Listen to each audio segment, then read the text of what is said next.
Let me begin with a word of prayer.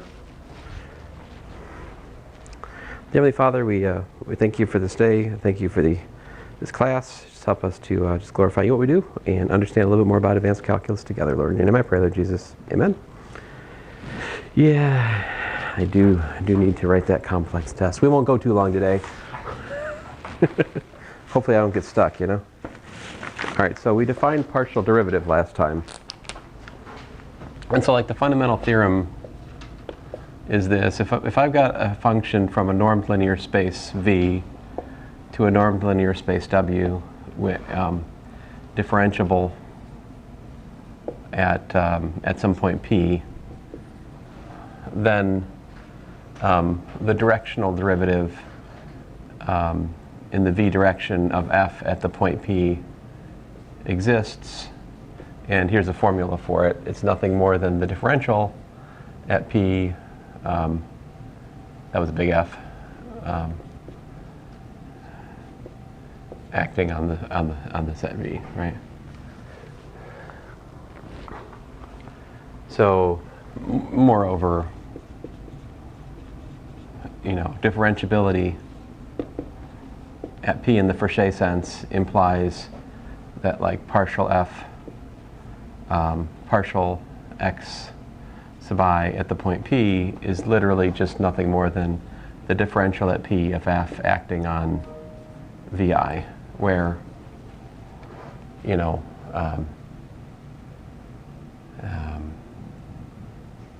phi beta, x1, x2, xn coordinates, coordinates with respect to the beta basis, which again is v1, v2, vn. Yeah.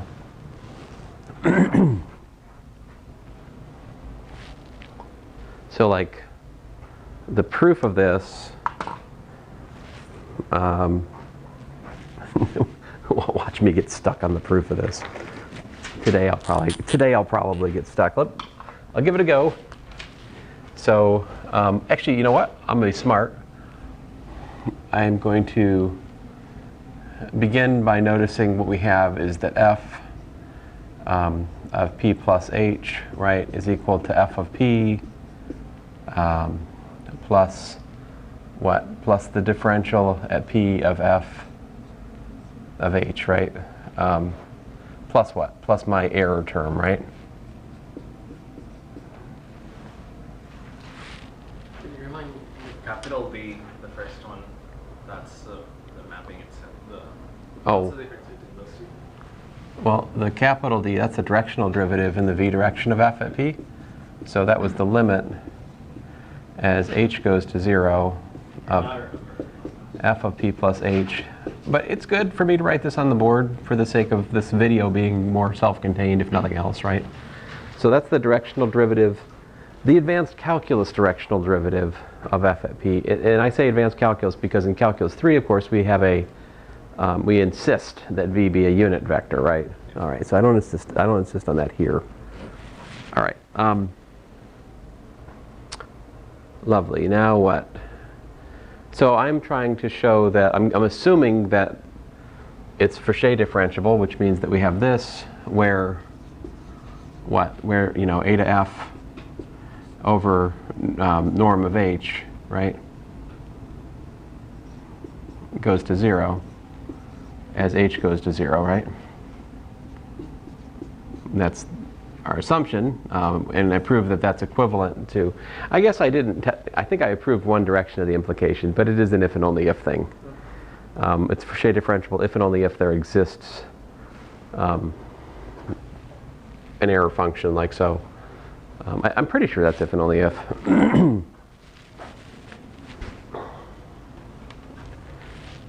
Although I do think I just really proved the forward implication in class, but I'm pretty sure that's actually biconditional. Because I'm using it as a characterization of Fauché differentiability, and I don't think that's wrong. Okay, so then I'm trying to calculate the difference quotient for the directional derivative, right? So then, you know, consider that we have f of p plus h, and oh, oof, got to be careful here. It might be better, for the sake of this discussion, for me to put a t over here, just so we're not tempted to think of h as being the vector that I have in the other limits. So I'll use t for the scalar limit, whereas I'll try to use h for the vector limit. So we have f of p plus h. Here, p plus h. Hmm? And this one, p plus h. Oh, my bad. Sorry, p plus t. Yeah, I think I did that wrong. I wrote that wrong, didn't I? Oh, man. Like I said, today's been a bad day for me. This is p plus tv. P plus tv. So I'm supposed to, thank you, p plus tv is what I should look at. And that would be equal to f of p plus apparently dpf of, well, tv plus eta f of h, but h here is tv.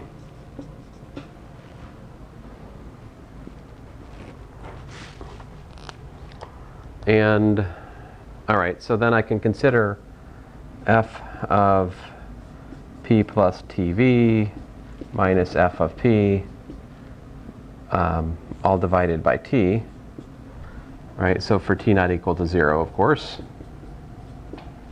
And that would be equal to what? Well, that would be equal to dpf of tv over t, right?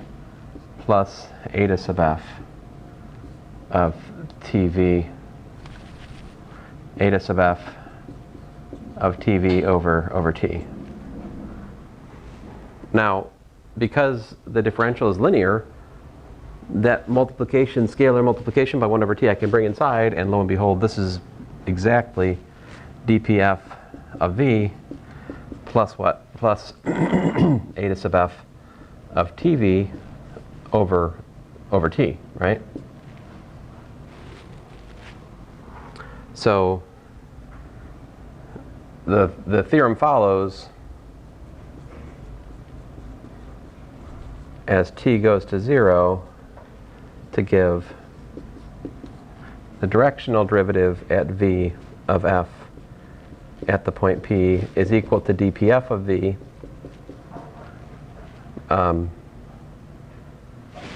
provided what?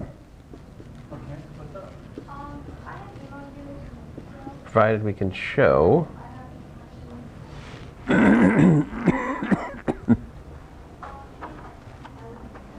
provided we can show what? You see what we need to show? We just need to show that the error term piece limits as we like, right? Limit as t goes to 0 of eta f of tv over t equals to 0.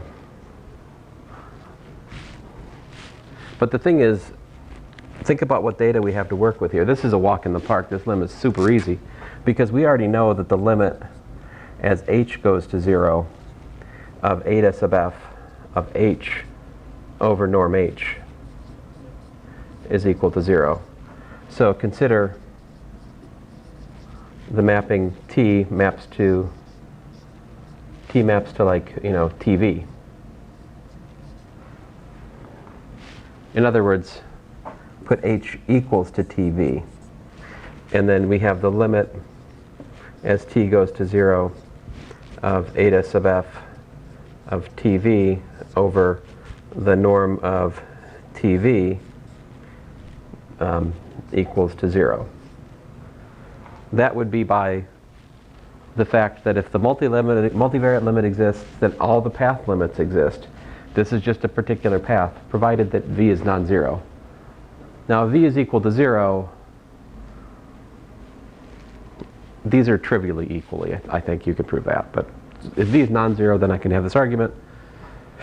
Because this, of course, just becomes that the limit as t goes to 0 of eta f of tv over the absolute value of t equals to 0.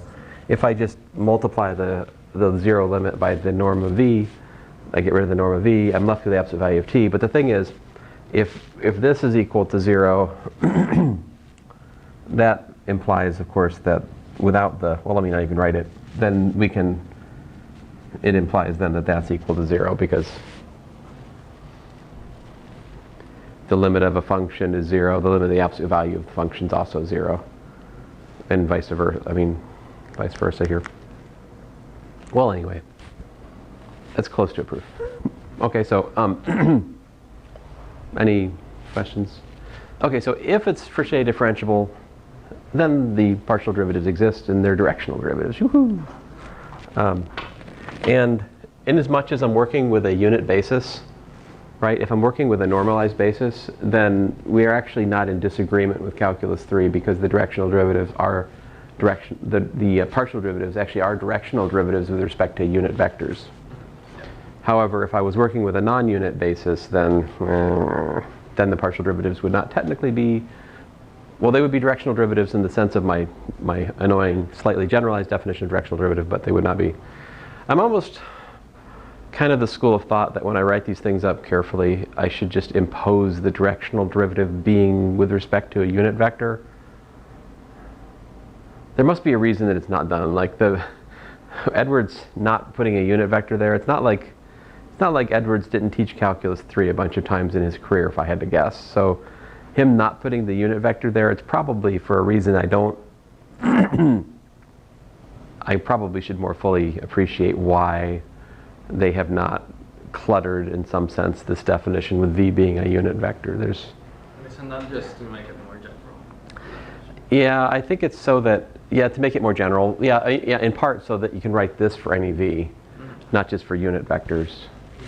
That may be just it. That may be it. All right, so the converse direction is not the case, right? So remark,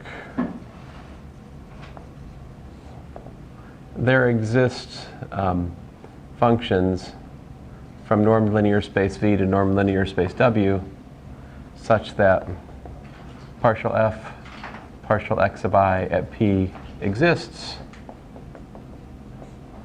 for all I, yet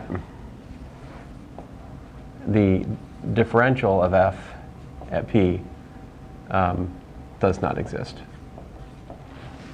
Which, to be more, another way of saying that is, you have functions for which all the partial derivatives exist, and yet the Frechet derivative does not exist. Because the Frechet derivative is not built on one-dimensional limits. The Frechet derivative is built on that multi-dimensional vector limit. And in order for the partial derivatives to be strung together correctly, you need continuity. You need a continuity condition on your partial derivatives. Now, there do exist examples where you don't have what's called continuous differentiability, and yet the derivative still exists in the sense of Frechet derivative. So there are ways of weakening it. Like, this is a slightly greedy condition, but there is this theorem. If f is a mapping from V to W, again normed linear spaces, such that partial f, partial x of I, P exists and is continuous near P, then f is differentiable. It's differentiable at P. And more than that, we can build the formula for the differential from the partial derivatives. So in the backdrop of this continuous differentiability, we have, here's the formula for it, like d, well, let me write the formula on the next line down. Here it is. So d pf of v, I'll kind of derive the formula for you for a second here. It's going to be equal to dpf, right, of what? The sum I equals 1 to n of vi. Oh, I guess I use what I use here for my other. I guess I'll use a c here. C I V I for the particular vector I'm looking at, and so that's actually going to be the sum I equals 1 to n of Ci dpf of Vi, right? But we already know kind of from the previous theorem what this has to be, because we know that if the differential exists, then those are the partial derivatives. So of course you simply have to build the Fauché derivative from the partial derivatives in this way, like it's, inescapable if it exists.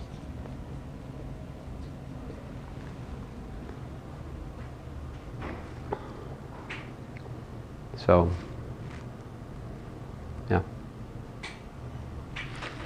Now, of course, you have seen the proof in 2 dimensions of this theorem in the context of complex numbers, right? Well, in the complex of mappings on the plane, I gave a proof in complex analysis this semester, the 2-dimensional proof of this, right? So, to prove this, we need to somehow harness the continuous differentiability of the partials, right?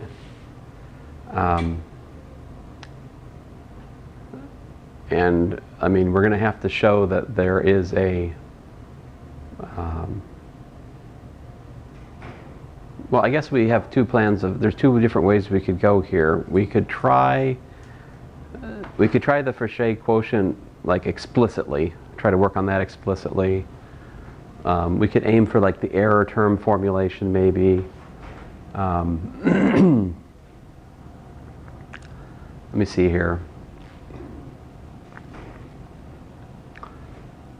I mean, this formula holds near p as well, okay? So let me just try to set up the story here, something like this. So here's, let's just suppose that this is p's in here somewhere, right? And inside the box, we have continuity of the partial derivatives. So we can go like this, and then you can go like that, right? Then you can go like that. So like P1, P2, P3. We can follow this kind of path. And let's see here.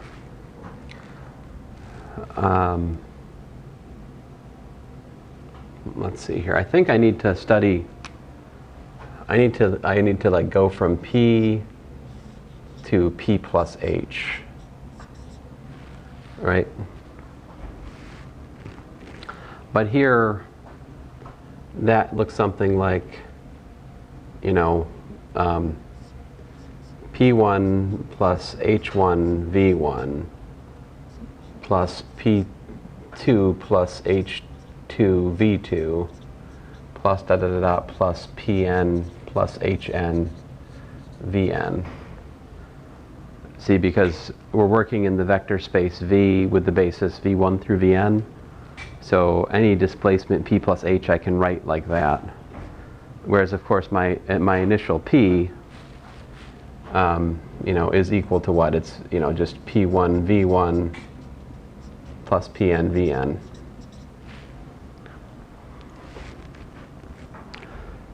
All right, so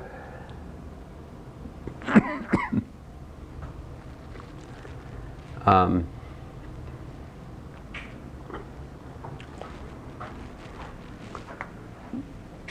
all right, so I need to look at this kind of stair-steppy path. Yeah. So let us think about each step. So this continues on, right? If you can imagine this n-dimensional picture, right? Eventually, I don't know. These are all perpendicular. Imagine that. You know, you have p n minus 1, and then here's like pn, I think. So like, let me write it out. So p is equal to, like I wrote, right? p1 v1, p2 v2, pn vn. All right? p1 is actually p1 plus h v1 plus p2 v2 plus pn vn. What's p2 equal to? Well, p2 would be, we're still at the same where we were with p1, all right? p1 plus h. And my picture really starts breaking down here after the next step or so. And then we're at p2 plus, that was h1. p2 plus h2, right? v2 plus p3 v3. And here the base are the coordinates, the basis. The basis. Yeah, they're the basis. So this proof, when I give this proof in Rn, instead of having all these v's everywhere, it's just like commas. Or I could change them to e1 through en. Mm-hmm. If you look at the proof that's currently in my notes, it's with e's. The proof is given in terms of the standard basis. I'm just trying to be I'm forcing myself to give proofs in normed linear spaces for you at the moment, which is probably a stupid idea, but here's p3, p1 plus h1, v1 plus p2 plus h2, v2 plus p3 plus h3, v3 rather, plus plus pn vn, right? Okay. And this goes on. Eventually we get to pn minus 1, which is p1 plus h1, v1, all the way on down, pn minus 1 plus hn minus 1, vn minus 1 plus pn vn, and then finally, last but not least, pn is what? So maybe this should be p0, right? So pn is p1 plus h1 v1. Finally, we get to pn plus hn pn. Does that make sense? So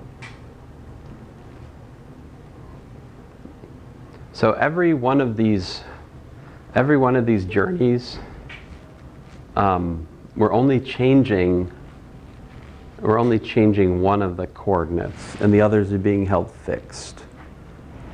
So like, if we look at the line segment from, for example, P0 to P1, only changes x1, right? Because only the x1 is, and all the others are the same, right? If you look at the line segment from P1 to P2, only changes x2. See, because that's fixed, but this varies and the rest are the same. And for P2 to P3, well, only changes in the x3 coordinate. That changes to that. Finally, eventually, we get to Pn minus 1 to Pn, that line segment, right? And by the way, I'm using the notation, the complex variables notation, which is, it's a beautiful notation, really. That the line segment from, say, V to W is by definition V plus T times W minus V, such that 0 less than or equal to T less than or equal to 1. And of course, you could take that to be an oriented path in the vector space V. So this is the notation I'm using here. These are line segments, directed line segments, really. So you could say vectors, displacements if you like. Anyway, these ones only changes what? Only changes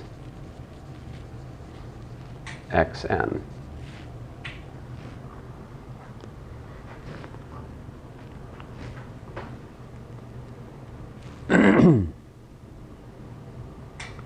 All right. Does that make sense? Now, here's the trick. The trick is that f of p plus h, oh, let me not write it down there. I'll regret writing it down there.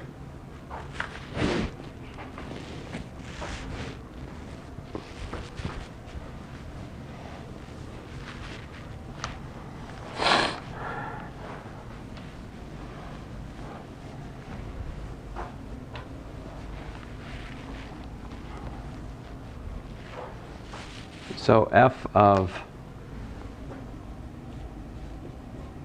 p plus h minus f of p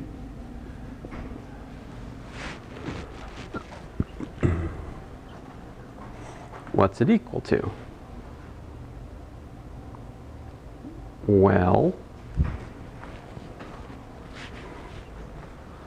that's actually in our nomenclature f of Pn minus f of P0, right?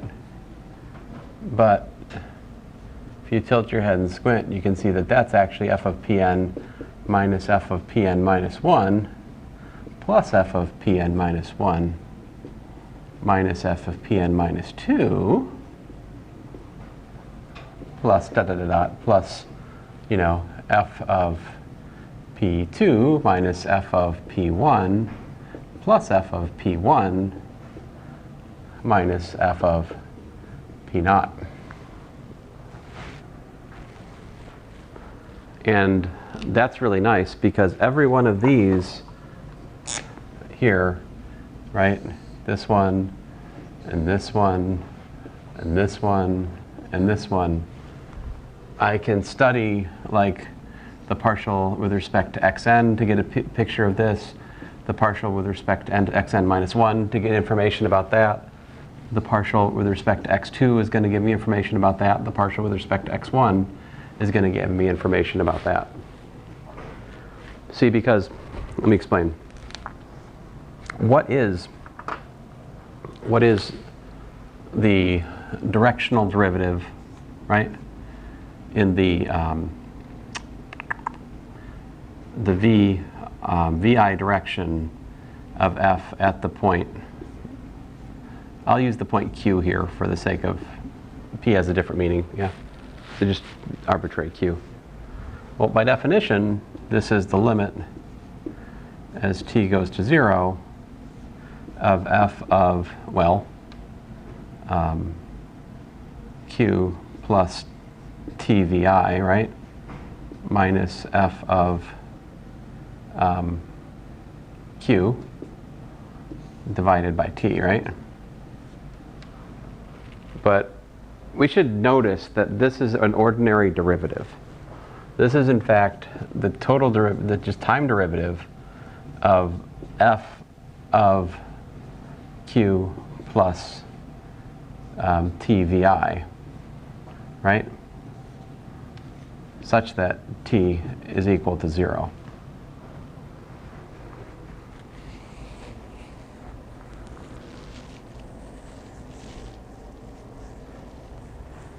And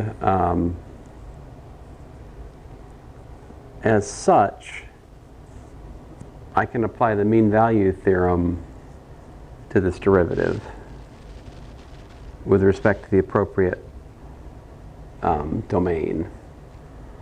Let me try to think through that. So like I want to apply the mean value theorem to get information about like the P0 to P1. Let's focus on that one. Let's see here. So I know that partial f, partial x1, right, of q is equal to what? It's equal to, you know, ddt of, well, let me go back to the different, let me go back to limit. The limit as t goes to 0 of f of q plus tv1 minus f of q over t, right?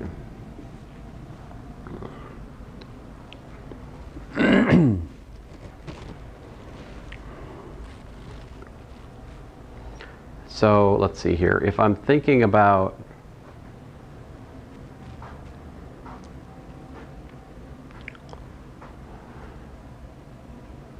I'm trying to think about how much time does it take me to get on this line. I guess it takes me h1, right? So fine. Like in the interest of not cluttering my proof up a lot, it's helpful if I can assume that all of the h's are positive. But of course, probably this proof could be improved upon by just using like absolute value of h1 maybe. Maybe I'll try that.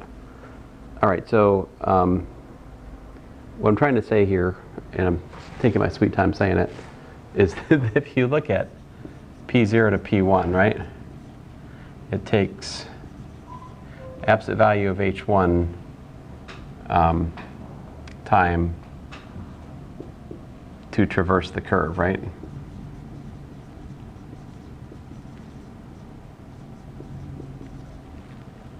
See, because everything else is fixed, I'm just like, if you look at the path from P1V1 to P1 plus H1V1, like if I'm using H1 as like the parameter of that path,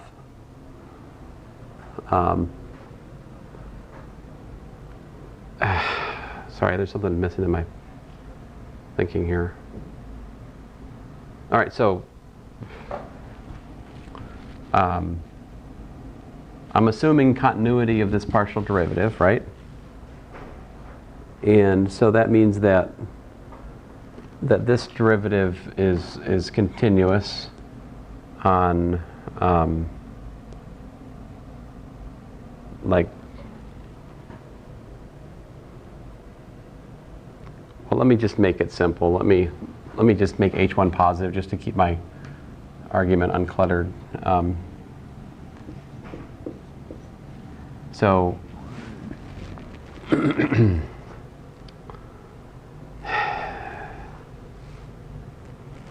so what does the mean value theorem say? It says that partial f, partial x1,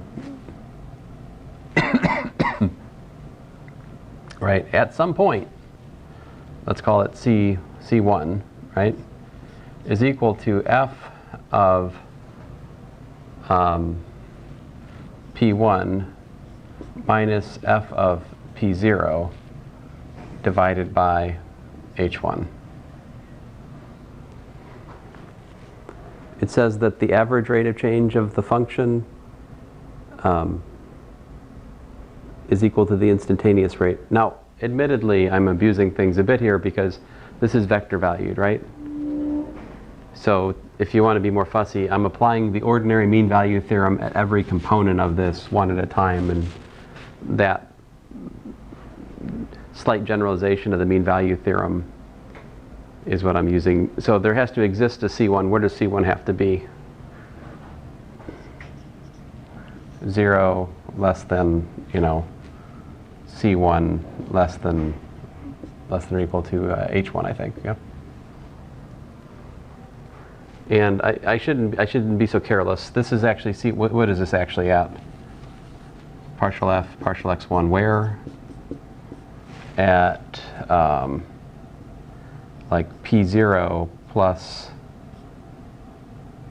okay, well, it's a lot to write in here. Let me put it up in here. So it's going to be p0 plus, you know, c1 v1. My bad. Sorry, I'll get it eventually here. So p1 plus c1 h, golly, v1 plus p2 v2 plus dot dot dot dot plus, you know, p and vn, if I've thought about this correctly.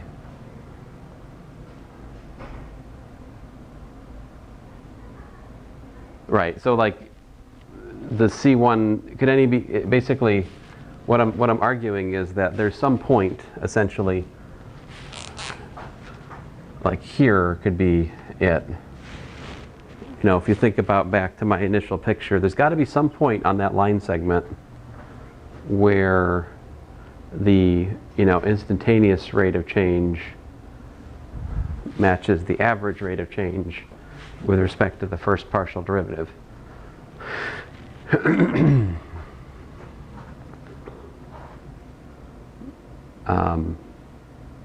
And then, like, let's try to generalize this a bit. So if we look at partial f, partial, like, x, let's say, sub j, right?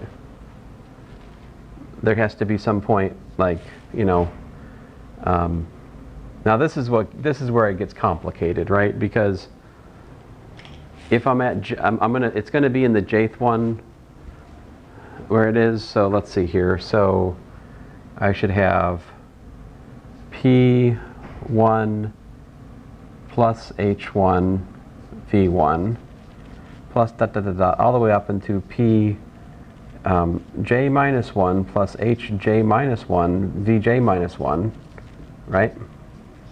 And then here's where the magic happens. pj plus cj, all right? vj.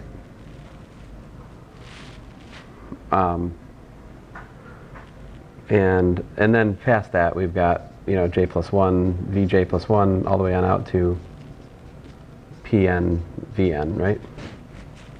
The point is, where here, what? Where 0, let's say, is, I think what we could say probably is this more robustly is something like this, the absolute value of h sub j, right? Minus that is less than or equal to cj is less than or equal to, like, hj, something like that. Depending, like, I could say that, whether or not hj is positive or negative. So it's either negative, and we're looking at, you know, we're applying the mean value theorem. Nebraska. Yeah? Oh, hey, I can't talk right now, but thanks for calling. Okay, yep. Well, thank you. Okay, you do. Bye-bye. That's good. Good. It's a charity I give to. But anyway.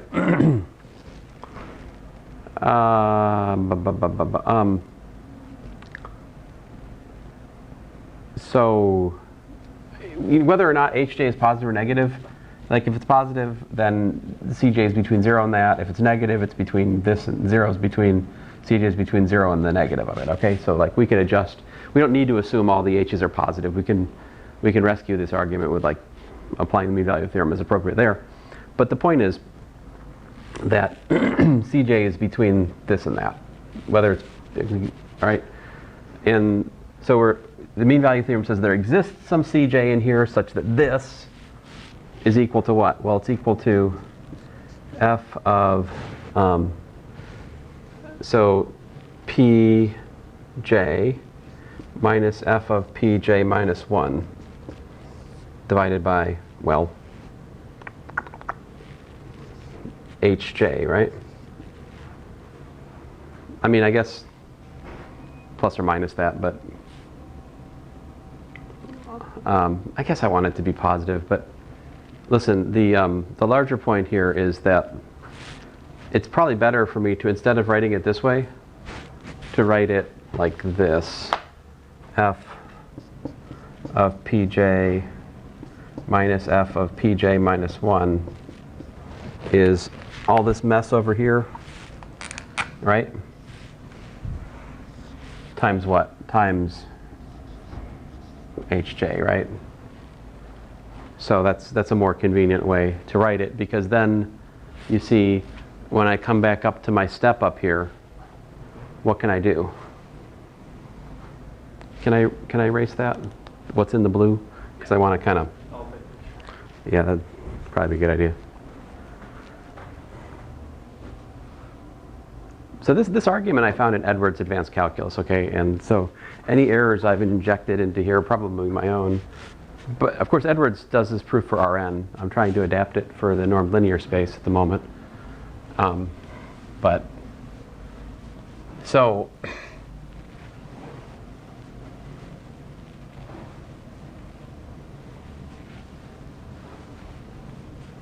let's put this all together. What do we have? Well, we have, like, you know, hn times partial f partial xn, right? At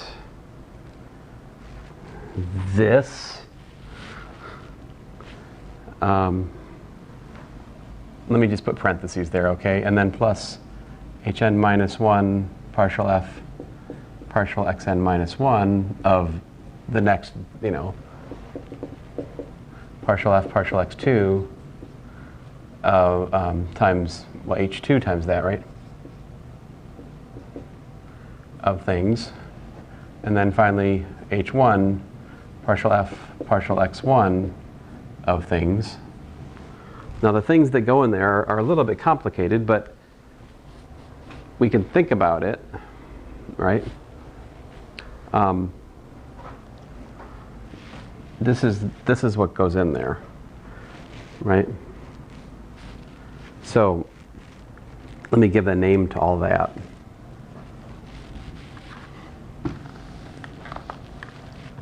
So let me just call this whole business. Let me call that P sub j. It's not P sub j. I shouldn't call it P sub j. I should call it, like, yeah, Qj. This is Qj of h. Right? So I've got, like, you know, Qn of h, Qn minus 1 of h, Q2 of h, Q1 of h, right? Now they're different. Each one of them is different. But what happens as h goes to 0, Qn of h goes to what? So look at this. What happens as... See, notice that not only do all of the h's here drop to 0, right? This one in the middle also drops to P sub j, V sub j because of how C sub j is selected. See, it gets squeezed down to 0. So this all goes to, that's supposed to be a Q sub j, P sub j. Not P sub j, it all goes to what? My bad, simpler than that, right? P, yeah.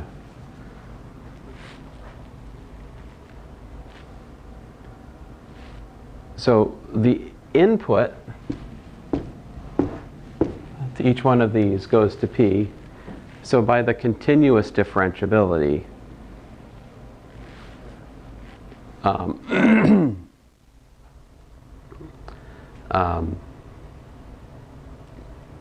so that's where the continuous differentiability comes into play. See, these are continuous partial derivatives, right? So if I take the limit as the input goes to a point, it then follows that you just get... So anyway, so getting to the point here. So all of this to the partial. Yeah. Right, and I feel like I have a slightly more careful statement of it in the notes. Yeah, like the statement of it on the note in the notes on like page 79 to 80, I explicitly calculate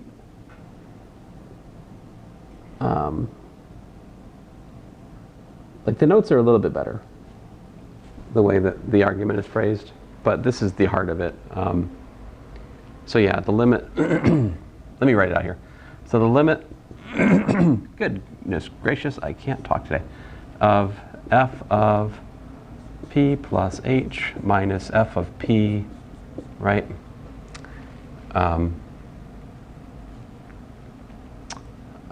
Minus the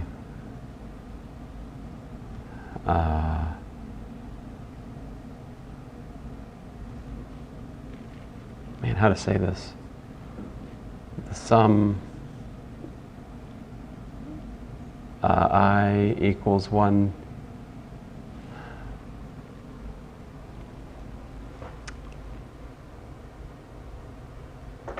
All right, let me not.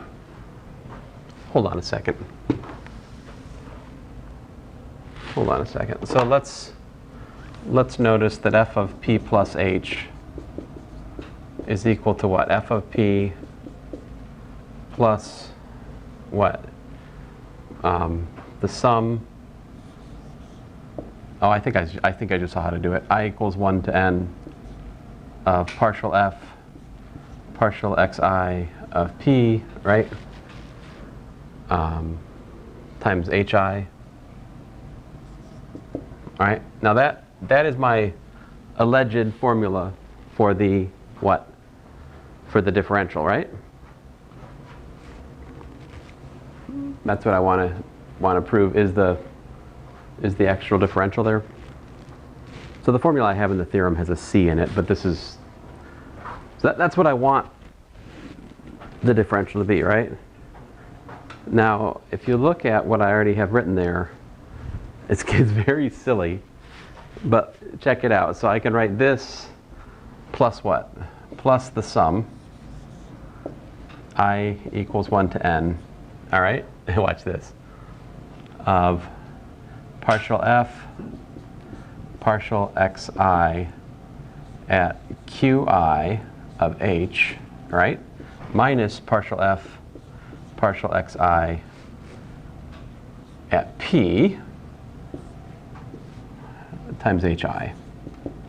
See, that is just an identity that follows from the formula I have above. The formula above I built from, n-fold applications of the mean value theorem. See what I did? I added and subtracted the thing I want. And the reason I did that was then I can argue, oh, okay, well this right here is really my, my error term, right?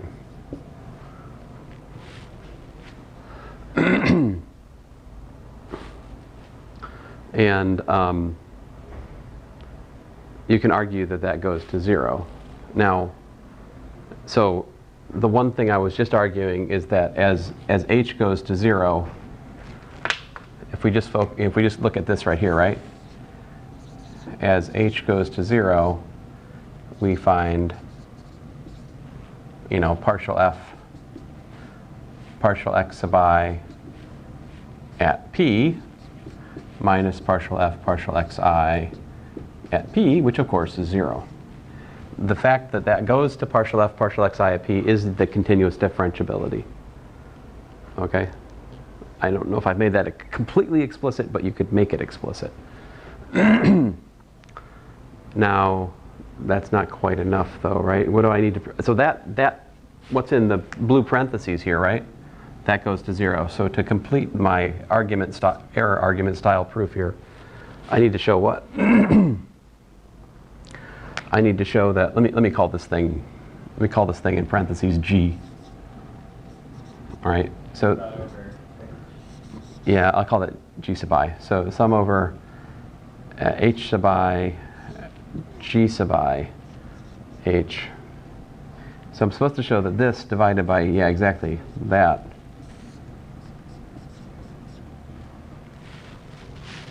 So what am I up against? I'm up against, like,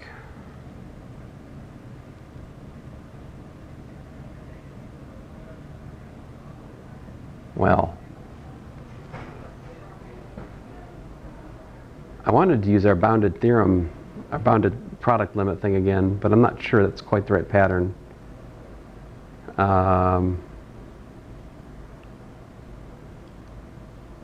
Oh, here, how about this? Simpler than that. This is certainly less than or equal to what? The sum over I equals 1 to n of norm of h, g sub I, right? Well, absolute value of g sub I of h, right? Divided by norm h. Which then we can cancel those, and we've just got the sum I equals 1 to n of these guys. But we know that those all go to 0 as h goes to 0. So this goes to 0. And then, so then we, of course this is greater than or equal to 0, right? So then as h goes to 0 by the squeeze theorem, this must go to 0. Consequently, that's my differential since the error term goes away, and voila. So, yeah. But it's the mean value theorem. That's the real thing that's driving the argument here, is the application of the mean value theorem on these little paths that are just stepping along the coordinate direction away from the point. So, and again, like this continuous differentiability of the function at the point, it is a sufficient condition for differentiability, but it is not a necessary one. There do exist functions which are, for Shea differentiable at a point and yet not continuously differentiable, but those are delicate examples. All right. So I like to work in the category of continuously differentiable at least, just because the counterexamples don't delight me too much. And I have enough trouble with the continuously differentiable proof. Again, there are some slight abuses in this proof, especially like I should probably prove that we can take the mean value theorem and like vectorize it in the sense that I used it here. And that's dangerous because like the mean value theorem, I got to be careful about that. There are various generalizations of the mean value theorem which don't quite hold. So that's not for nothing. But in the context we're using it right here, right now, the way we're using it, I think it's okay. But to dig down into it, I really just need to find the real function from R to R. So once I drill down far enough in the notation to find the real function from R to R, then I apply the mean value theorem to that function, and then basically extrapolate back through my notation, and that's the result I've used. I was starting to write out some of the things needed in terms of like, it's really the derivative of this function, right? That's what I was getting into. But I backed off of that because I was nervous that I wasn't going to find my way back to the proof if I kept, because I know my limits today. Okay, so let me talk about okay, well, the next thing I should really talk about in here is the issue of the operator norm. See, because continuous differentiability, as we've currently phrased it, is the assumption that the partial derivatives are all continuous at a point. But there is, in fact, a way to define continuous differentiability in the sense that it's the mapping of P maps to the differential of P at F. That mapping is And that mapping is continuous, but that is a larger discussion. See, because what is DPF? Well, it's a linear transformation, right? And so there's like a larger discussion to have here about how you define the distance between maps. So I need to look that stuff up, and like next time we meet, I'll try to talk a little bit more about why it's also continuously differentiable in sort of a natural sense in this sense. But that's, we need a few definitions that we haven't given. And the course doesn't stay at that level, but I think it's good for us to spend like 10 minutes at that level just so we see it.